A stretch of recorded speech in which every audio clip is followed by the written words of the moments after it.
والصلاة والسلام على رسول الله وعلى آله وصحبه ومن والاه. أما بعد، فأعوذ بالله من الشيطان الرجيم. وَلِتُكْمِلُوا الْعِدَّةَ وَلِتُكَبِّرُوا اللَّهَ عَلَى مَا هَدَاكُمْ وَلَعَلَّكُمْ تَشْكُرُونَ. وقال المولى جل وعلا في محكم تنزيله بعد أعوذ بالله من الشيطان الرجيم: وَاعْبُدْ رَبَّكَ حَتَّى يَأْتِيَكَ الْيَقِينُ. محترم دینی بھائیوں، رمضان المبارک ہم سے رخصت ہونے والا ہے۔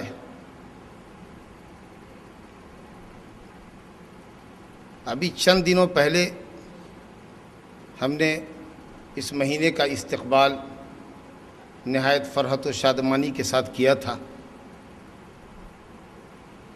دیکھتے دیکھتے اور انگلیوں پر گنتے گنتے یہ مبارک ایام، بابرکت راتیں ہم سے رخصت ہو رہی ہیں۔ اسی طریقے سے رات و دن کی آمد اور ماہ و سال کی آمد کے ساتھ ہماری زندگی کی گھڑی کی بھی سوئی نہ جانے کب، کہاں اور کس وقت بند ہو جائے اور ہمارے اعمال کے صحائف لپیٹ دیے جائیں۔ ماہ و سال کے گزرنے کے ساتھ ہمیں اپنی زندگی میں گھٹنے والے ایام کا لحاظ کرنا چاہیے۔ کس صورت کے ساتھ رات اور دن گزر رہے ہیں اور ہماری زندگی سے، ہماری زندگی کے ایام کم ہو رہے ہیں، اس کا اندازہ ماہ رمضان کی سرعت کے ساتھ گزر جانے سے سمجھا جا سکتا ہے۔ اب یہ مہینہ جو ہم سے رخصت ہو کر اللہ سبحانہ و تعالیٰ کے پاس جا رہا ہے، یہ بندوں کے حق میں یا بندوں کے خلاف گواہ بنے گا۔ جن بندوں نے اس مہینے کا احترام کیا، رمضان المبارک کے روزے کو اللہ سبحانہ و تعالیٰ پر ایمان رکھتے ہوئے ثواب کی نیت سے اور مطلوبہ شرائط کے مطابق رمضان کے روزے رکھے، تلاوت قرآن سے انہوں نے اپنی راتوں کو آباد رکھا، شب بیداری کی، بیہودہ بکواس سے، لغویات سے، جہالت پر مبنی گفتگو سے اپنے روزوں کو پاک رکھا، اپنے ساتھ انہوں نے اپنی زبان کا بھی روزہ رکھا، اپنی آنکھوں کا بھی روزہ رکھا، اپنے کانوں کا بھی روزہ رکھا، اور ان تمام چیزوں کو اللہ سبحانہ و تعالیٰ کی مرضی کے مطابق، نبی صلی اللہ علیہ وسلم کی ہدایات کے مطابق استعمال کیا، تو یقیناً یہ مہینہ اس خوش نصیب بندے کے حق میں گواہ بنے گا اور انشاءاللہ رب العالمین سے اس کی سفارش کرے گا اور اس کو بخشوائے گا۔ جیسا کہ حدیث میں ہے کہ سیام اور قیام یا سیام اور قرآن، السیام والقرآن یشفعان للعبد، روزہ اور قرآن روزے داروں کے لیے، تلاوت کرنے والوں کے لیے رب تعالیٰ کے پاس سفارش کریں گے۔ وَيُشَفَّعَانِ، ماشاءاللہ، روزے اور قرآن کی سفارش بندے کے حق میں قبول بھی کی جائے گی۔ لیکن جن لوگوں نے اس ماہ مبارک کو بھی لہو و لعب میں گزارا، کوتاہیوں اور غفلتوں کی نظر چڑھا دیا اور غفلت میں پڑے رہے، یقیناً وہ بڑے حرمان نصیب ہیں اور روزہ ان کے خلاف گواہ بنے گا۔ ایسے لوگوں کو اپنی حرمان نصیبی پر افسوس کرنا چاہیے اور رب تعالیٰ جو تواب الرحیم ہے، جو غفار الذنوب ہے، اس کے دربار میں عاجز و نیاز کے ساتھ اللہ سبحانہ و تعالیٰ سے اپنی کوتاہیوں کی معافی چاہنی چاہیے، معافی طلب کرنی چاہیے اور نئے عزم کے ساتھ زندگی کے باقی مادہ ایام میں زیادہ سے زیادہ اللہ سبحانہ تعالیٰ کی بندگی کر کے زندگی کے گزرے ہوئے ایام کی تلافی کر لینی چاہیے، کیونکہ اللہ تواب الرحیم ہے۔ سکرات الموت سے پہلے جب بھی بندہ اللہ رب العالمین کے حضور تائب ہوتا ہے، اللہ سبحانہ و تعالیٰ سچوں کی توبہ قبول فرماتا ہے۔ اور جو لوگ اللہ کی فضل و کرم سے اس ماہ مبارک میں روزے سے رہے، نمازوں کی پابندی کی، نوافل کی کثرت کی، تلاوت، ذکر و اذکار سے انہوں نے اپنے اوقات کو آباد رکھا، صدقات و خیرات فرمایا، اور نیکی کے اور بھی دوسرے کاموں کے اندر انہوں نے اس مہینے کے اوقات کو گزارا ہے، ان کو اللہ رب العالمین ان کی نیکیاں مبارک کرے، ان کی نیکیوں کو قبول فرمائے، انہیں اللہ سبحانہ و تعالیٰ اجر جزیل سے نوازے، اپنے بڑے انعام اور فضل سے نوازے، اور اللہ سبحانہ و تعالیٰ ان کو زندگی کے باقی ایام رمضان کے بعد بھی اللہ سبحانہ و تعالیٰ نیکی اور تقوی کے کاموں پر ان کو قائم و دائم رکھے،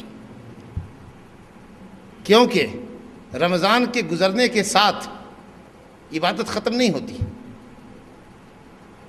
یہ ٹھیک ہے کہ رمضان نیکیوں کا ایک موسم ہے، ذی الحجہ نیکیوں کا ایک موسم ہے، حج کا ایک موسم ہے، کچھ ایام بابرکت ہیں، اللہ سبحانہ و تعالیٰ نے بطور فضل اور انعام کے اپنے بندوں کے لیے بابرکت ایام مقرر کیے ہیں تاکہ ان میں زیادہ سے زیادہ بندے اللہ سبحانہ و تعالیٰ کی رضا اور خوشنودی کے کام کر لیں اور اپنی عاقبت سنوار سکیں۔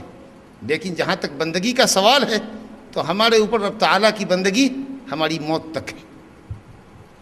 رب تعالیٰ فرماتا ہے سورہ ہجر آیت نمبر 99، وَاعْبُدْ رَبَّكَ حَتَّىٰ يَأْتِيَكَ الْيَقِينُ، رب تعالیٰ کی بندگی کرتے رہو، رب تعالیٰ کی بندگی پر قائم دائم رہو یہاں تک کہ تم کو موت آ جائے۔ موت سے پہلے عبادت سے مفر نہیں، ہوش حواس الحمدللہ اگر باقی ہیں تو موت تک اللہ سبحانہ و تعالیٰ کی بندگی ہم پر ضروری ہے۔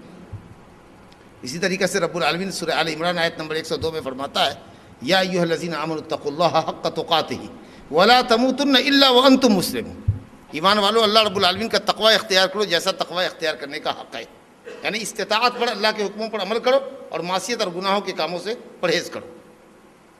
ولا تموتن الا وانتم مسلمون، اور ہرگز نہ مرو مگر اس حال میں کہ تم اللہ کے تابع دار ہو۔ تابع داری کرتے ہوئے تمہاری موت آنی چاہیے، موت تک اللہ رب العالمین کی تابع داری ہے، ہم سے اور آپ سے مطلوب ہے۔ تو ایسا نہیں سمجھنا چاہیے کہ رمضان گیا تو اس کے ساتھ ساتھ ہم آزاد ہو گئے۔ افسوس کی بات یہ ہوتی ہے بہت سے لوگ جو اس وقت ماشاءاللہ مسجد میں نماز پنجگانہ میں حاضر ہے، تراویح میں بھی حاضر رہے، رمضان کے بعد آہستہ آہستہ وہ ٹریک چینج کر دیتے، اب جمعہ اور جماعت تک سے غافل رہتے، بلکہ اللہ معاف کرے ہماری اکثریت نمازوں تک سے غافل رہتی، پنجگانہ نماز کو حاضر نہیں ہوتے، جمعہ آتے۔ وہی لوگ جو پنجگانہ نماز پڑھتے تھے، تراویح پڑھتے تھے، رمضان کے بعد وہ اب فرض نمازوں تک سے غافل ہو گئے۔ ایک طرح سے وہ یہ سمجھ رہے تھے کہ یہ قید ہے، مہینہ رمضان ان کے لیے ایک جیل خانہ ہے، وہ انتظار کر رہے تھے شدت سے کہ کب یہ مہینہ گزرے اور ہم چاڑوں کھوٹے پھر آزاد ہو جائیں۔ ایسے لوگوں کو ہم کیا کہہ سکتے ہیں سوائے اس کے کہ انہوں نے تقویٰ کی ایک عمارت تیار کی تھی، اس کو انہوں نے اپنے ہاتھوں ڈھا دیا۔ یا پھر یہ کہہ سکتے ہیں کہ ایسے لوگ اللہ سبحانہ و تعالیٰ کی رضا اور خوشنودی کی خاطر عبادت کو عبادت سمجھ کر انجام نہیں دے رہے تھے، دوسروں کی دیکھا دیکھی روزہ رکھ رہے تھے، دوسروں کی دیکھا دیکھی نماز کو آ رہے تھے، اور دیکھا کہ سب لوگ جا رہے ہیں، ایک موسم ہے نیکی کا، اگر ہم نہیں جاتے تو لوگ ہم پر ہنسیں گے، ہمارا مذاق اڑائیں گے، تو اس لیے وہ دیکھا دیکھی آ گئے۔ تو اللہ معاف کرے ایسے لوگوں کو، یہ تو بالکل نفاق ہے۔ جیسے منافقین دوسروں کو دیکھا دیکھی نماز کو آ جایا کرتے تھے، یراؤن الناس، لوگوں کو دکھانے کے لیے نماز پڑھتے تھے۔ اس کا مطلب یہ کہ ہم نے اللہ کے لیے نماز نہیں پڑھی رمضان کے اندر، ہم نے دوسروں کے ہنسنے کی وجہ سے، دوسروں کے استہزاء اور تمسخر کی وجہ سے ہم نے روزہ رکھا ہے، نماز پڑھی، اور رمضان گیا تو ہم نے نماز سے اپنے آپ کی چھٹی کر لی، تو یہ تو نفاق ہوا۔ کچھ لوگ یہ سمجھتے ہیں، یا شاید سمجھتے ہوں گے، گمان ہوگا ان کا، کہ ہم نے رمضان کی عبادت کر لی تو اب رمضان اگلے رمضان تک کے گناہوں کا کفارہ بھی ہو گیا۔ ایک حدیث بھی اس سلسلے میں آتی بھی ہے ماشاءاللہ، لیکن اس حدیث میں جو شرط ہے وہ شرط شاید ان لوگوں کی نظر میں نہیں ہے کہ الصلوات الخمس، جیسے فرمایا صحیح مسلم کی روایت ہے، الصلوات الخمس والجمعۃ الی الجمعہ ورمضان الی رمضان مکفرات لما بینہن مجتنبت الکبائر یا اذا اجتنبت الکبائر۔ پنجگانہ نماز درمیان میں ہونے والے گناہوں کا کفارہ ہے، جمعہ کی نماز اگلے جمعہ تک کی نماز کے درمیان، ایک جمعہ اگلے جمعہ تک کے درمیان کے گناہوں کا کفارہ ہے، رمضان المبارک اگلے رمضان تک کے گناہوں کا کفارہ ہے، لیکن شرط، کڑی شرط ہے، مجتنب الکبائر، شرط یہ ہے کہ آدمی کبائر سے اجتناب کرے، گناہ کبائر سے اجتناب کرے تو رمضان، اگلے رمضان تک کے گناہوں کا کفارہ بنتا ہے، چھوٹے چھوٹے گناہوں کا کفارہ ہو جائے گا۔ شرک کو الگ کر دیجئے تو گناہوں کی دنیا میں سب سے بڑا گناہ ترک نماز ہے۔ اسلام کے فرائض میں سب سے اہم فریضہ نماز ہے۔ اب ایک آدمی یہ سمجھے کہ رمضان، اگلے رمضان تک کے گناہوں کا کفارہ ہو گیا اور وہ نماز چھوڑ رہا ہے، تو شرک کے بعد سب سے بڑا کوئی گناہ ہے تو نماز کے ترک کا ہے۔ تو آپ تو سنگین جرم کر رہے ہیں کہ نماز ترک کر رہے ہیں، تو کیوں کر رمضان، اگلے رمضان تک کے گناہوں کا کفارہ بنے گا آپ کی؟ جمعہ اگلے جمعہ تک کا کفارہ ہے، بشرطے کہ آپ گناہ کبیرہ نہ کریں۔ اگر آپ گناہ کبیرہ کرتے ہیں تو پھر رمضان تک کا نماز پنجگانہ، ایک وقت دوسرے وقت تک کے گناہوں کا، اور اسی طریقے سے جمعہ تک کے گناہوں کا کفارہ نہیں ہو سکتا۔ شرط یہ ہے کہ آپ بڑے گناہوں سے بچیں۔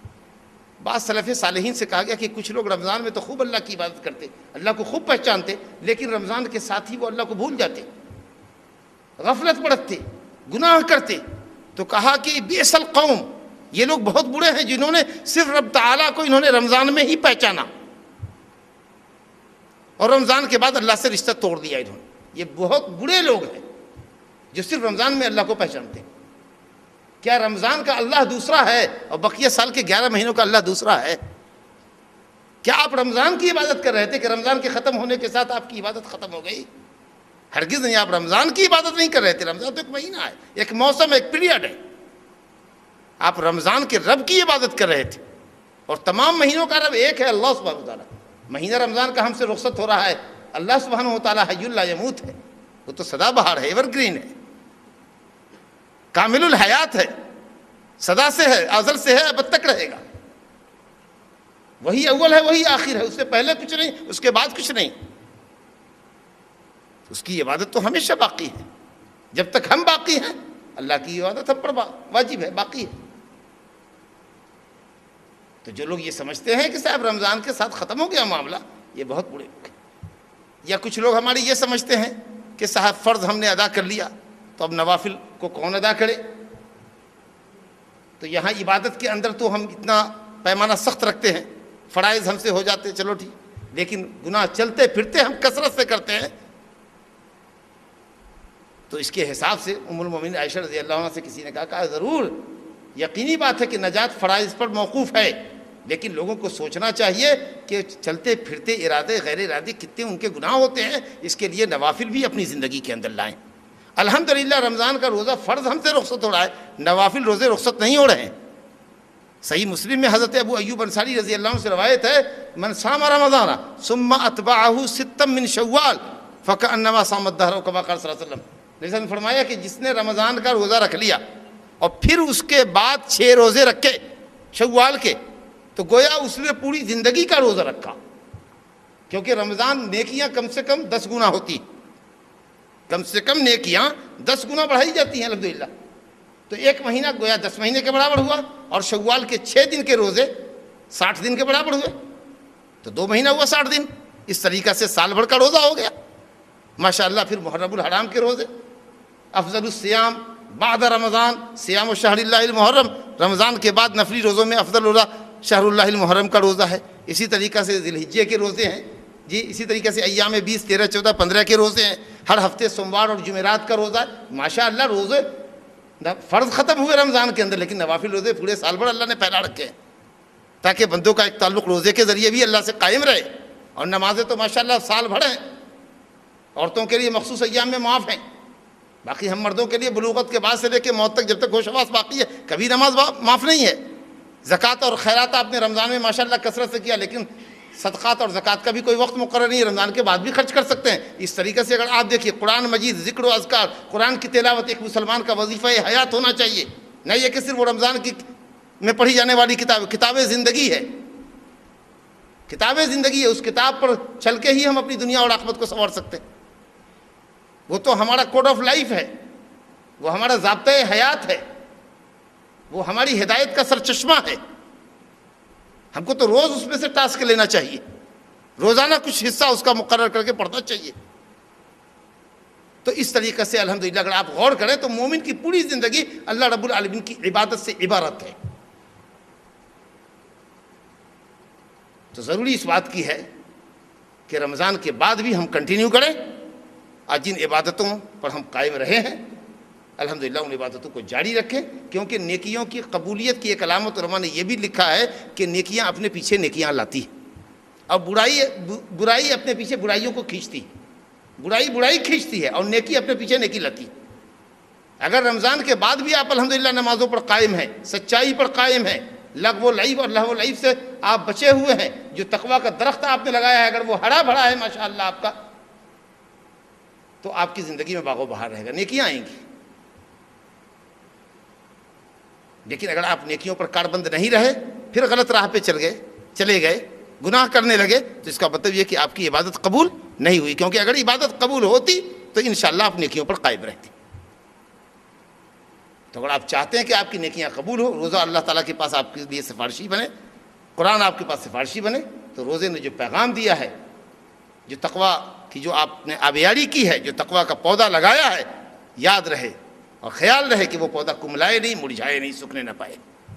اس میں ہمیشہ عبادت کا پانی ڈالنا تاکہ وہ تقویٰ کا پودا ہرا بھرا رہے اور ایک تناور درخت بن جائے. اللہ سبحانہ و تعالیٰ آپ کے روزوں کو، آپ کی نمازوں کو، آپ کے صدقات و زکوٰۃ کو قبول فرمائے اور عید کی خوشیاں، صحیح خوشیاں، محبت، الفت اللہ تعالیٰ آپ کو نصیب فرمائے. اسلام کو اللہ تعالیٰ غلبہ نصیب فرمائے. اس مہینے کے اختتام پر اللہ رب العالمین کے شکرانے میں اللہ کے نیک بندے 2 رکعت نماز میدان میں، کھلے میدان میں نکل کر اللہ کے سامنے بجا لاتے، تواضع کے ساتھ، خاکساری کے ساتھ، خشوع اور خضوع کے ساتھ، شکرانے میں کہ اے اللہ تیری توفیق سے ہم نے ماہ رمضان پورا کیا، روزے رکھے، نمازیں پڑھی، صدقات دی اور زکوٰۃ دیے، تلاوت کی، تیری توفیق سے نیکیاں کی ہے، تو نے نیکیوں کی توفیق دی ہے، اس لیے شکرانے میں ہم تیرے حضور دوگانہ کے لیے آئے ہیں، 2 رکعت نماز کی ادائیگی کر رہے ہیں اور تکبیر اور کبریائی تیری بیان کر رہے ہیں. رب العالمین سورہ بقرہ آیت نمبر 185 میں فرماتا ہے وَلِتُكَبِّرُوا اللَّهَ عَلَىٰ مَا هَدَاكُمْ وَلِتُكْمِلُوا الْعِدَّةَ وَلِتُكَبِّرُوا اللَّهَ. جب رمضان کے روزے کی گنتی پوری کر لو، عید کا چاند دیکھ لو، تو تکبروا اللہ علی ما ہداکم، اللہ نے جو تم کو ہدایت دی، مسلمان بنایا اس پر، اور اللہ تعالیٰ نے روزہ رکھنے کی توفیق عطا فرمائی اس بات کے اوپر، عبادت کی توفیق مرحمت فرمائی. اللہ رب العالمین کی اس توفیق پر، اس ہدایت پر اللہ رب العالمین کی کبریائی اور بڑائی بیان کرو. وَلِتُكَبِّرُوا اللَّهَ عَلَىٰ مَا هَدَاكُمْ وَلِتُكْمِلُوا الْعِدَّةَ. جب گنتی پوری کر لو، وَلِتُكَبِّرُوا اللَّهَ عَلَىٰ مَا هَدَاكُمْ، تو اللہ کی ہدایت پر، اللہ کی توفیق اطاعت پر کبریائی اور بڑائی بیان کرو. اللہ اکبر، اللہ اکبر، لا الہ الا اللہ، واللہ اکبر، اللہ اکبر، وللہ الحمد. اللہ ہی سب سے بڑا ہے، اللہ سب سے بڑا ہے، لا الہ الا اللہ، اللہ کے سوا کوئی عبادت کے لائق نہیں، واللہ اکبر، اللہ اکبر، اور اللہ سب سے بڑا ہے، اور اللہ سب سے بڑا ہے، وللہ الحمد، اور اللہ ہی کے لیے تمام تعریف ہے. یا اس طریقہ سے اللہ اکبر، اللہ اکبر، اللہ اکبر کبیرہ، 3 مرتبہ اللہ اکبر، تیسری مرتبہ میں کبیرہ لگائے، اللہ اکبر، اللہ اکبر، اللہ اکبر کبیرہ. عید کا چاند دیکھنے کے بعد سے لے کر عیدگاہ پہنچنے تک. پھر عید کی نماز پڑھنے کے بعد گھر کو آتے ہوئے تکبیر نہیں. پھر عید الاضحیٰ کے اندر تکبیر 13 تک ہے، لیکن عید میں سورج ڈوبنے کے بعد، چاند دکھنے کے بعد سے لے کر عید کی نماز تک، مسلل عید تک پہنچنے تک تکبیر کثرت سے پڑھیں. مسجد کے اندر، بازاروں کے اندر، گھروں کے اندر، مرد بھی پڑھیں، عورتیں بھی پڑھیں. عورت پست آواز میں پڑھیں کیونکہ ان کی آواز باہر نہ جائے، لیکن مرد حضرات کثرت سے تکبیر کریں تاکہ اللہ کی کبریائی اور بڑائی سے فضائے عالم گونج جائے. لوگ بازار کے اندر شاپنگ کرتے ہوئے نظر آتے، بازاروں کے اندر تکبیر کی آواز اللہ اکبر سنائی نہیں دیتی، آہستہ آہستہ پڑھتے ہیں جیسے ان کو شرم آتی ہے اللہ کی کبریائی اور بڑائی بیان کرنے میں. اور مشرکین شرکیہ نعرے اس قدر مائک پر لگاتے، بلند آواز سے لگاتے کہ پوری فضا زہر آلود ہوتی ہے، اور ہم اللہ رب العالمین کی کبریائی اور توحید کے کلمات بلند و بانگ آواز میں پڑھنے سے اور بولنے سے شرماتے. افسوس کی بات ہے، آواز نہیں آتی. مسلم محلوں سے گزر جائیے اگر عید کی شب میں آواز نہیں آتی، کثرت سے تکبیر پڑھو. اللہ فرماتا ہے کہ خاص عبادت رمضان کے روزے کی تکمیل کے بعد خاص عبادت ہے، وَلِتُكَبِّرُوا اللَّهَ عَلَىٰ مَا هَدَاكُمْ. اللہ رب العالمین کی ہدایت اور توفیق پر اس کی کبریائی کرو. اور اس کے بعد کل چل کر کے سنت سے ثابت ہے کہ 2 رکعت نماز نبی صلی اللہ علیہ وسلم میدان میں پڑھتے تھے. یہ نماز بھی در حقیقت شکرانہ ہے روزے کی تکمیل کا. جیسے قربانی اور حج کا شکرانہ ہے یوم النحر. یوم النحر کو جو نماز پڑھی جاتی ہے بقرعید کی نماز، عید الاضحیٰ کی، یہ حج کے بعد آتی ہے، اور عید الفطر رمضان کے بعد آتی ہے. دو بڑی اہم عبادتوں کے بعد ہماری دو عیدیں آتی، یہ شکرانے میں ہے. اور ہم شکریہ ادا کر رہے ہیں کہ اللہ تو نے توفیق دی ہے عبادت کی، ہم شکریہ ادا کر رہے ہیں. گویا آئندہ بھی اپنی توفیق باقی رکھ ہم سے، اور ہم سے عبادت ادا ہوتی رہے. ہم عید کی نماز پڑھنے کے بعد سمجھتے ہیں کہ ایک بڑی ذمہ داری سے ہم اب فری ہو گئے، اب آزاد ہیں. خوشی اس بات کی ہے کہ رمضان ختم ہو گیا، ہم پابندیوں سے آزاد ہو گئے. مومن کو بھی خوشی ہوتی ہے، ان کو یہ خوشی ہوتی ہے کہ اللہ کی ایک ذمہ داری کو ہم نے پورا کیا، انشاءاللہ اجر اور ثواب ملے گا اللہ کے یہاں. اس کو اس بات کی خوشی ہوتی ہے مومن کو. منافق ہوتا، فاجر فاسق ہوتا، دیکھا دیکھی لوگوں کی نماز اور مسجد میں آتا، یا کبھی روزے رکھتا کبھی چھوڑتا، ان لوگوں کے لیے وہ قید تھا، جیل تھا. وہ گویا کہ رمضان گزرا تو اب اس کو خوشی ہوئی کہ ایک پابندی ختم ہو گئی، اب کوئی نہیں کہے گا نماز کے لیے چلو، جو چاہیں گے اب کریں گے. تو حقیقی مسرت اور خوشی میرے بھائیوں اطاعت الہی کی بجاوری کے اندر ہے. اور اب جب آپ نماز کے واسطے جائیں تو نماز میں بھی انتظامات اور انصرامات کرنے میں کافی تاخیر ہوتی ہے.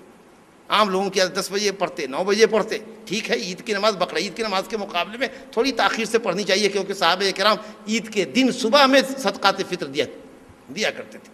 بہتر وقت، افضل وقت یہ ہے کہ فجر صادق کے بعد دیا جائے عید کے دن. ویسے محتاجوں اور مسکینوں کے لیے غلے 2 دن پہلے بھی ادا کیے جا سکتے ہیں. حضرت عبداللہ بن عمر 2 دن پہلے دیا کرتے تھے، لیکن بہتر وقت یہ ہے کہ عید کی صبح دیا جائے. چاول کی 1 بوری دے دیا، یا چاول کی 21 تھیلی 2.5 کلو 3 کلو دے دیا، یا کھجور منقع جو جس کی جو خوراک ہو اس نے کسی مسکین کو تھما دیا، ہاتھ میں ڈرا دیا. تو اس لیے ذرا عید کی نماز تھوڑی تاخیر سے ہونی چاہیے، لیکن ایسی بھی نہیں کہ دین کافی چڑھ جائے. چاشت کے وقت تک نماز ہو جانی چاہیے. غیر ضروری کاموں کے اندر بچوں کو نہلانے دھلانے سجانے سنوارنے، بیوی کو سجانے سنوارنے میں آدمیوں کے وقت ساڑے گزر جاتے. عورتوں کو زیادہ بن سنور کر نہیں جانا عیدگاہ، زرق برق لباس میں نہیں جانا، خوشبو لگا کر نہیں جانا. وہ گھر میں جب آئیں تو مزین بنے اپنے شوہروں کے لیے، اور باپردہ جائیں، اور مردوں سے اختلاط بھی نہ کریں. اور مرد حضرات کو بھی چاہیے کہ عید میں تاکہ جھانکی سڑکوں پر عورتوں کی آواجاہی ہوتی ہے، آنے جانے کا ان کا سلسلہ لگا رہتا ہے، اس کو تاک جھانک نہ کریں، اللہ سے خوف کھائیں. اور عورتوں کو چاہیے کہ ترک زینت کر کے خوشبو وغیرہ چھوڑ کر باپردہ جائیں، لیکن جائیں. سخت تاکید ہے. نبی صلی اللہ علیہ وسلم کی ام عطیہ انصاریہ رضی اللہ عنہ سے روایت ہے، متفق علیہ روایت ہے صحیح بخاری مسلم کی، کہ آپ نے فرمایا کہ عورتوں کو عیدگاہ نکالو، عیدگاہ کے لیے عورتوں کو نکالو، باکڑا جوان لڑکیوں کو نکالو، پردہ نشینوں کو نکالو، حتیٰ کہ حائضہ عورتوں کو نکالو. حائضہ عورتوں کو بھی لے جاؤ، وہ مصلی سے ہٹ کر کھڑی رہیں گی لیکن جائیں، تکبیر تو کہیں گی، اللہ رب العالمین کی توحید کی پکار تو پکاریں گی، آہستہ آہستہ پڑھتے ہوئے جائیں گی، آئیں گی، خیر کی مجلس میں شریک رہیں گی، اللہ کے انعام اور اکرام سے بہرور ہوں گی. لیکن وہ بھی جائیں، یہ نہیں کہ میں پاک نہیں تو نہیں جاتی. مسجد کا حکم نہیں ہے، عیدگاہ کا حکم، مسجد کا حکم نہیں ہے.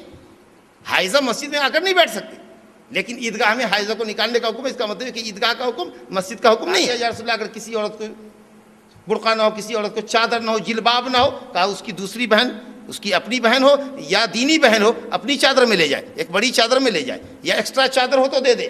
ماشاءاللہ سب کے پاس چادر ہے، بڑی فارغ البالی ہے، خوشحالی ہے لوگوں کے پاس. لیکن یہ خواہ مخواہ کے لیے عذر لنگ ہوتا ہے. ہم جاتے ہیں عیدگاہ کے لیے، عورتیں گھروں میں نماز پڑھتی، محلے کی مسجدوں میں پڑھ لیتی ہیں، کسی بڑے آنگن میں پڑھ لیتی ہیں، ان کو لے جانے کا انتظام نہیں. کیا بات، گھر کیسے چھوڑیں، کس پر چھوڑیں. جی جب کبھی دونوں میاں بیوی شاپنگ کے لیے جاتے، تالا بند کر کے جاتے، تو اس وقت ہم کو چوری کا کھٹکا نہیں رہتا، لیکن ایک سنت پر عمل کرنے کے لیے ہزاروں بہانے تراشے جاتے ہیں. گھر کو کیسے خالی چھوڑتے، ہماری گھر میں عورتیں کہ جائیں گی تو ہمارے گھر میں چوری ہو جائے گی. ایک سنت کو ترک کرنے کے لیے ہزار بہانے تراشے جاتے ہیں. نبی صلی اللہ علیہ وسلم کی تاکید ہے، حائضہ عورتوں کو بھی نکالو. تو مرد حضرات تو جائیں ہی. یہ اسلام کے ظاہر باہر علامات میں سے اسلام کا شعار ہے. آج بھی تکبیر کہتے ہوئے جاتا ہے، صف بستہ جاتا ہے، نظیف نفیس کپڑا مرد پہنے، خوبصورت اچھا سے اچھا کپڑا پہنے، زیب و زینت اختیار کرے اور نکلے اور اللہ کی کبریائی بیان کرتا ہوا جائے. کیا بہتر سما ہوگا. برادران وطن دیکھیں گے تو مسلمانوں کی شوکت شان کو دیکھ کر انگشت بدندان رہیں گے ماشاءاللہ. تو یہ بہت بڑا شعار ہے اسلام کے لیے، باعث عزت ہے یہ. تو اس لیے مسلمانوں کو بلا عذر اس نماز کو چھوڑنا نہیں چاہیے. علماء نے کہا کہ واجب ہے، یا کم از کم شبہ واجب ہے، سنت موقعہ ہے، لیکن انشاءاللہ دلیلوں کی روشنی میں یہ عمل واجب ہے. عبادت 2 رکعت نماز عید کی واجب نماز ہے. اور جب عیدگاہ پہنچے تو پہلا کام یہ ہے کہ امام 2 رکعت نماز پڑھائے گا. مخصوص صفت کے ساتھ 7 تکبیرات لگاتار کرے گا، تکبیر تحریمہ کے ساتھ 7 تکبیر کرے گا، اس کے بعد پھر قرأت ہوگی، اور دوسری رکعت میں سجدے سے اٹھنے کے بعد قبل القرأت، قرأت سے پہلے 5 تکبیرات زوائد ہوں گی، اور اس طریقے سے نماز ہوگی۔ پھر امام خطبہ دے گا بغیر ممبر کے، مصلی پر ممبر نہیں ہونا، بغیر ممبر کے خطبہ دے گا، جامع خطبہ، مردوں کو بھی خطاب کرے، اور نبی صلی اللہ علیہ وسلم عورتوں کے پاس بھی گئے، ان کو بھی خطاب کیا کہ اگر وہاں تک آواز نہیں جا سکتی تھی تو آپ ان سے قریب ہو کر آپ نے ان کو بھی تلقین کی اور بھلائی کی طرف آمادہ کیا، اور لان تان سے منع کیا، شوہر کی ناشکری سے منع کیا۔ اس طرح کے جامع خطبہ آپ نے دیا ہے مردوں کو بھی اور عورتوں کو بھی۔